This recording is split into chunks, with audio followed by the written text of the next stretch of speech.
We are the Association for Child and Adolescent Mental Health, or ACAM for short. Hello and welcome to the Papers podcast series for the Association for Child and Adolescent Mental Health, or ACAM for short. I'm Mark Tebbs. I have a background in psychology, mental health commissioning, coaching and freelance consulting. In this series, we speak to the authors of papers published in one of ACAM's 3 journals. They are the Journal of Child Psychology and Psychiatry, commonly known as JCPP, the Journal of Child and Adolescent Mental Health, known as CAM, and JCPP Advances. If you're one of the fans of our podcast series, please subscribe on your preferred streaming platform. Let us know how we did with a rating or review, and do share with friends and colleagues. Today, I'm delighted to be talking to Dr. Miles Reyes and Dr. Apurva Bhatt, who are the lead authors of a paper entitled Breaking the Silence, an epidemiological study on Asian American and Pacific Islander youth mental health suicide, 1999 to 2021, which was recently published in the CAM journal. This paper forms part of the 2024 CAM Journal special issue on equity, diversity and inclusion in child and adolescent mental health. Before we start, I just want to make sure that listeners are aware that this episode will be covering the topics of suicide and self-harm. So some listeners may find the discussion distressing, so we do encourage you to practice self-care. Miles, Apurva, thank you for joining me. Thanks so much for having us.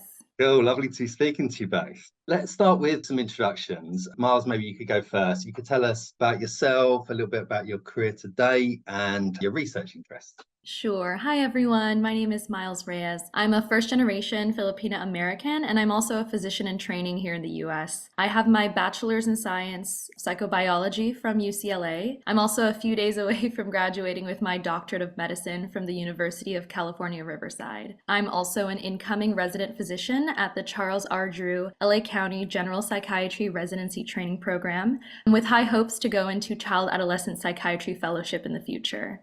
Some of my research interests are cultural and social determinants influencing psychiatric diagnoses and outcome, as well as media and social media's impact on youth mental health and self-identity formation. I'll transition it now to my mentor, Dr. Apurva Bhatt.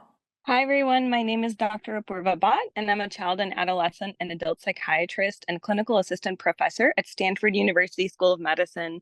I'm really excited to be here and share our work. Just a little bit about me. I specialize in early psychosis evaluation and treatment, and I work in both the child early psychosis clinic and adult early psychosis clinic here at Stanford, known as the Inspire clinics. I also do school clinical consultations for several of our local school districts, where I provide clinical consultations and helping students. Some of my research interests include early psychosis measurement instruments, specifically looking at pediatric populations. I'm also interested in looking at Asian American, South Asian youth mental health, specifically suicide rate and suicide prevention.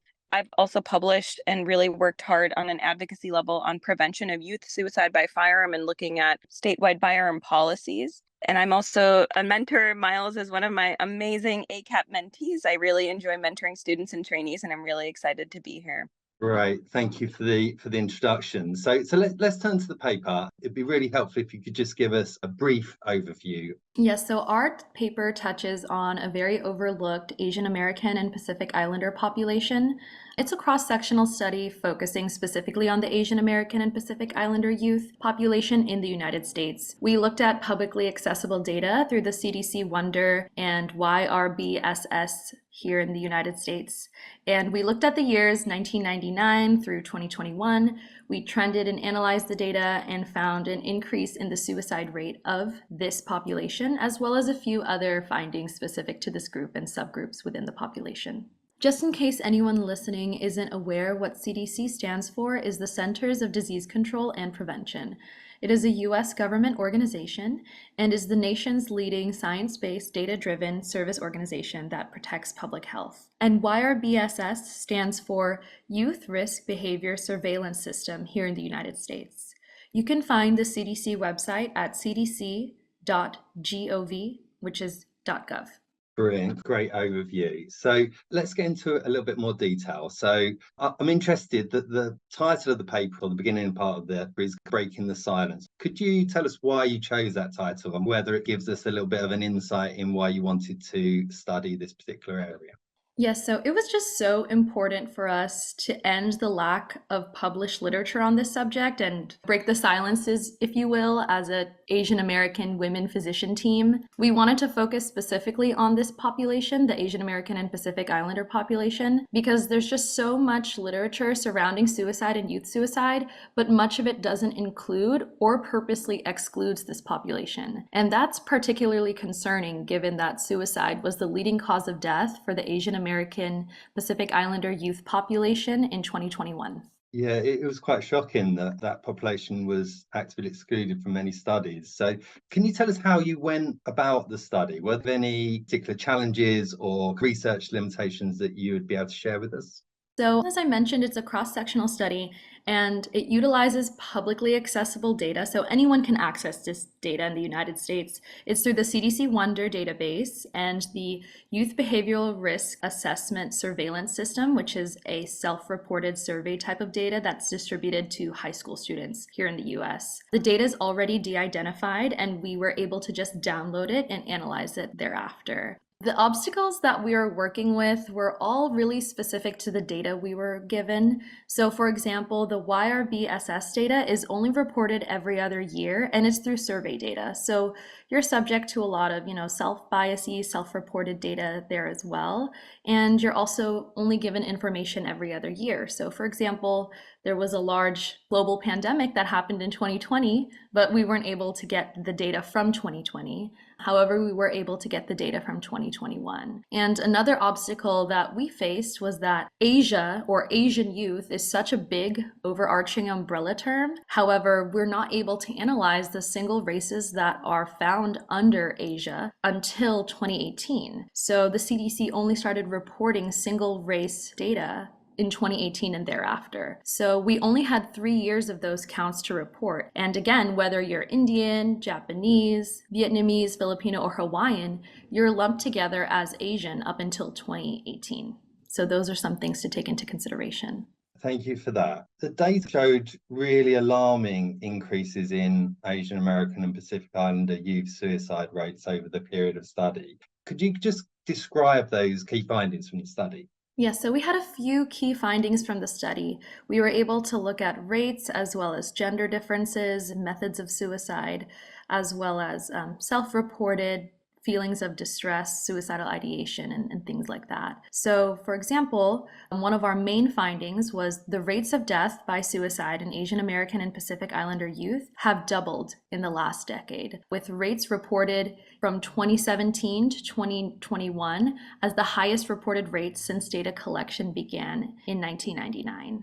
The rates of suicide is higher in Asian American and Pacific Islander male youth versus female youth, but both saw their highest rate and peak rate in 2021, both post-pandemic. The YRBSS data showed that a higher percent of Asian American and Pacific Islander females self-report symptoms of depression, such as feeling sad or hopeless, as well as suicidal ideation and suicide attempts. Yet, we just discussed earlier that the rates of suicide is higher in males as opposed to females. Those are some interesting findings that we had. With those rates of suicide, I'm just wondering why this group have been excluded from previous studies. Is there anything in the previous literature that gave a rationale for why that exclusion happened? So some of the previous literature that we looked at actually showed that they were only going to be looking at various other racial minority groups here in the United States. So for example, Black versus white suicide rates within the youth population, or Latinx versus white, or American Indian. But specifically, there weren't that many studies looking at Asian youth just because they said that the counts were suppressed or too low.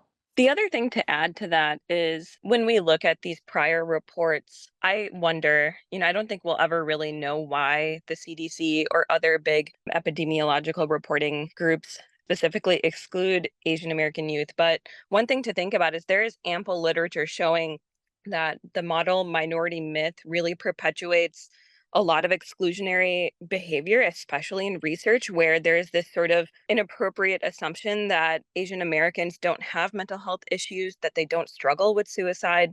that maybe the population is so small that we shouldn't even worry about them. And that's really problematic, as our report shows that this is actually a huge issue in this community and something that should be looked at. And with the model minority myth, what that alludes to is that this population is high achieving, their well-being is fine, there is no problem here, and let's focus on other groups rather than actually including this group. The other thing to think about is because historically this was a minority population in terms of sheer population numbers. However, in the last few years, Asian American youth are the fastest growing minority population in the USA. And so that's another thing to think about as future researchers embark on looking at seeing how we can improve research studies on this population and tailor interventions. Brilliant. Thank you. You've already mentioned and sort of stated that some of the difficulties in terms of affecting the data, and clearly Asian American and Pacific Island is not a homogeneous group. So were there any significant subgroup differences within your findings? Looking at the subgroups, to preface, we're looking specifically at counts, not rates, largely because the subgroup data collection only began in 2018. So the CDC Wonder doesn't do a population rate until the data is much larger. So just looking at counts specifically, but there were 1,269 deaths from 2018 to 2021, and the highest number of suicide deaths were seen in the other Asian, Chinese, Asian Indian, and Filipino youth subgroups in the United States. Okay, and what were the differences in Asian American and Pacific Islander suicide rates compared to other demographic groups? We don't have the exact rates in front of us, but in 2021, suicide was the leading cause of death of Asian American, Native Hawaiian, and Pacific Islander youth age group 10 to 19 years old, which differs from other racial groups where suicide is the second leading cause of death found in Asian Indian or white populations, or the third leading cause of death found in Black populations. And this can all be found on the CDC website and located in the year 2021. I think I'd just kind of like to remind listeners a little bit about that kind of warning at the start of the podcast, and the difficult kind of nature of the topic. Your paper also talks about the method of suicide. So what did the study find in relation to methods of suicide for young people from Asian American and Pacific Island background? Yes, so our paper saw that suffocation and death by asphyxiation was the leading method of suicide for Asian American and Pacific Islander youth aged 5 through 24 years of age, with firearms actually as number 2. And suffocation is actually number 1 method for both males and females. And this is actually quite unique to this population, as other groups have firearms as their primary method of suicide. And it's actually quite unique because we counsel quite heavily on firearms and firearm prevention and safety in pediatric care visits here in the United States. But with suffocation and death by asphyxiation being the leading method of suicide for Asian American and Pacific Islander youth, it leads to the question, how can we make prevention and preventative care visits more specifically tailored to various cultural groups? And there were some gender differences as well, particularly in the rates of suicide and reported levels of depression. Could you just explain that a little bit for us? There were higher rates of suicide found in AAPI males as compared to AAPI females. However, according to the YRBSS results survey sent out to high school students, a higher percent of AAPI females are self-reporting symptoms of depression, feelings of sadness or hopelessness, suicidal ideation, and suicide attempts. And this is quite interesting because more AAPI females are self-disclosing these symptoms and attempts, despite there actually being more recorded deaths in AAPI males. And this can be due to various things, but there is consistent prior reports of Asian males reporting more cultural and mental health stigma that prevent them from seeking care. So that can be one of the factors that we consider. Thanks for really going into quite a lot of detail about the results. I think it's really, really helpful.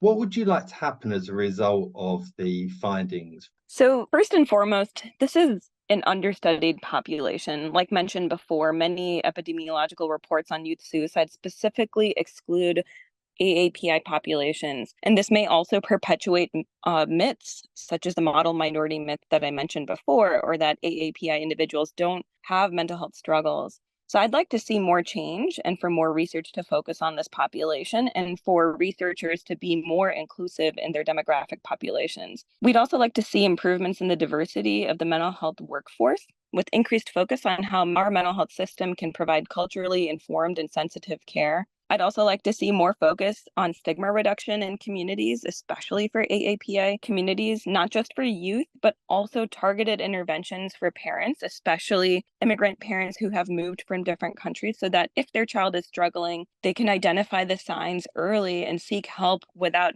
having to face the additional barrier of stigma. This is particularly important given that many children of immigrants may be facing assimilation and acculturative stress, and that may lead to mental health symptoms that, if there are layers of stigma, may prevent that child from receiving mental health care. Even though that child may recognize that they would benefit from care, the stigma may prevent the parent from actually seeking care until much later in the time course of illness. You mentioned about wanting to see more research. I'm just wondering whether you're planning any follow-up research or if there's anything in the pipeline that you'd like to share with us. So since publishing this study, Miles and I have been thinking about a lot of different things. I know, at least in my work here in California, I've really shifted my focus on reducing stigma in my community here in the Bay. I work in Stanford's Child Early Psychosis Clinic, as I mentioned. And my clinic serves a much higher proportion of AAPI youth living with psychosis and their families. And I've been able to see their mental health journey and some of the barriers that they face in seeking care, especially the level of stigma that really prevents some families from seeking care early. I really feel passionate about making it better for these young people, specifically youth living with psychosis symptoms. And in seeing their mental health journey, I've really gotten a very close glimpse of the level of intense stigma that these families face before they're able to seek care and even while they're seeking care. I feel really passionate about making it better for these young people so that they can seek care sooner and so that stigma doesn't pose as a giant barrier. In the USA, the average duration of untreated psychosis is 18 months. And I've seen that number be even longer for some South Asian and AAPI individuals that my clinic serves. And so we've really got to do better as a nation in terms of reducing stigma and offering culturally informed care. And that starts with local community work. Sorry, wanted to add on. So I'm actually currently working on a project looking at mental health service seeking behavior and addiction in the Filipino Inland Empire population, looking at utilizing focus groups. And we actually, Apoorva did such a deep dive into stigma, but each cultural subgroup also has their own barriers into delaying care until it's acutely necessary. So I'm hoping to do a dive into that a bit more with my future projects as well. Thank you. We're coming to the end of the podcast. I'm just wondering whether you've got a final take-home message. Yes, so much of mental health and psychiatric care involves cultural and social factors, and I'm so grateful to everyone taking the time to listen and increase their awareness on how we can better screen for these at-risk young people. It's also, as the time that we're recording this, is AAPI Heritage Month here in the USA, so we can take this data and I hope that we can utilize it to advocate for increased visibility for youth of all backgrounds. I'd also like to add, I know that this is a challenging topic to talk about. And if you are a physician struggling with mental health, know that there is help available through a free service that's completely anonymous and confidential called the Physician Support Line. And that phone number is 888-409-0141. For all other listeners, you can use 988 in the USA to access support. Thank you so much for your work and for the podcast today. It's been a really interesting discussion on an incredibly important subject. So thank you so much. For more details regarding Dr. Miles Reyes and Dr. Apoorva Bhatt, please visit the ACAM website, www.acam.org, and Twitter @ACAM. ACAM is spelled ACAMH. Don't forget to follow us on your preferred streaming platform. Let us know if you enjoyed the podcast with a rating or review, and do share with friends and colleagues.